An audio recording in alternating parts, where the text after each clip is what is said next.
মেধাবী সে নয় যে প্রকৃতই মেধাবী, মেধাবী সেই যে অধ্যবসায় এবং চেষ্টা দিয়ে শেষ অবধি টিকে থাকে এবং সফলতার শেষ হাসিটা হাসে, বলেছেন রেদওয়ান মাসুদ মনীষী। আমি উত্তরবঙ্গের উত্তরের একটি জেলা গাইবান্ধা থেকে ইউসিসিতে ভর্তি হয়েছি, ঢাকার মেইন শাখা ফার্মগেটে। অনেক স্বপ্ন নিয়ে, অনেক আবেগ নিয়ে এবং আমার যে কাঙ্ক্ষিত লক্ষ্য সেখানে পৌঁছানোর জন্য। আমি বিশ্বাস করি প্রত্যেকের সফলতার পেছনে একটি ছোট্ট করে গল্প থাকে, একটি অক্লান্ত পরিশ্রমের অধ্যায় থাকে। আমি সকলের সেই পরিশ্রমের জায়গাটিকে সশ্রদ্ধ শ্রদ্ধা জানাই। সাম্প্রতিক কিছু সময়ের একটি বিষয় আমার খুবই দৃষ্টিকটু লাগে, সেটি হচ্ছে যখনই কোনো পাবলিক পরীক্ষার ফলাফল প্রকাশিত হয় তখনই আমাদের সমাজের একটি শ্রেণীর মানুষ বলে ওঠে, আরে জিপিএ 5 পেয়েছো, জিপিএ 5টা এখন হাটে বাজারে। আসলেই কি তাই?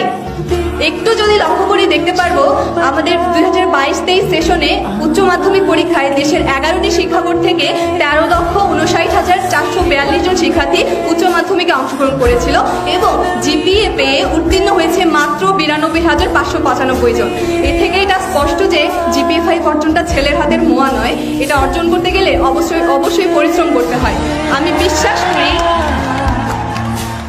বিশ্বাস করি আমার সামনে যারা রয়েছে তারা সকলেই, এই যে আজকে এখানে আমরা উপস্থিত হয়েছি, প্রত্যেকেই পরিশ্রম করেছি, প্রত্যেকেই পড়েছি।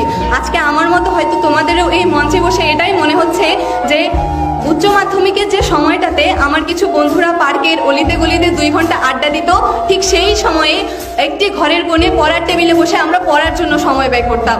ঠিক সেই সময় যখন তারা ফেসবুকে মনোযোগ দিত, রঙিন ছবি তুলে ক্যাপশন দিত, শেয়ার কমেন্ট রিয়াক্টের জন্য, সেই সময়টাতে আমরা ব্যয় করেছি ফেসবুকে নয় টেক্সট বুকে।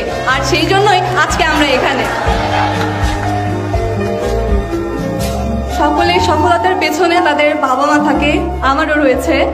একটি ছোট্ট স্মৃতি শেয়ার করি, সেটা হচ্ছে উচ্চ মাধ্যমিক পরীক্ষার অর্থনীতি পরীক্ষার দিনে আমার আম্মুর জ্বর ছিল 102 এবং তিনি সকালে 3 বার বমি করেছিলেন, কিন্তু তারপরেও অর্থনীতি পরীক্ষাতে আমার সাথে তিনি গিয়েছিলেন, কেননা অর্থনীতিতে আমার ভীতি ছিল। সত্যি মায়েরা সর্বশ্রেষ্ঠ শক্তি, আর এজন্যই তার অনুপ্রেরণায় 2টা বিষয় মিলে আমি 196 পেয়েছি এবং মানবিক বিভাগ থেকে গোল্ডেন জিপিএ 5 অর্জন করেছি দিনাজপুর পরীক্ষা দিয়ে। বঙ্গবন্ধু শেখ মুজিবুর রহমান একটি কথা বলে গেছেন, আমার এই স্বাধীনতা ব্যর্থ হয়ে যাবে যদি না আমার একটি বাঙালিও না খেয়ে থাকে। ঠিক সেভাবেই আমাদের এই জিপিএ প্রাপ্তি ব্যর্থ হয়ে যাবে যদি না আসন্ন ভর্তি যুদ্ধে আমরা টিকে থাকতে না পারি, আমাদের অবস্থানটাকে দৃঢ় করতে না পারি। এজন্য সকলের কাছে আমি দোয়া চাইবো এবং সকলে নিজেদের অবস্থান থেকে সর্বোচ্চটা দিয়ে চেষ্টা করব যাতে শেষ হাসিটা আমরা হাসতে পারি।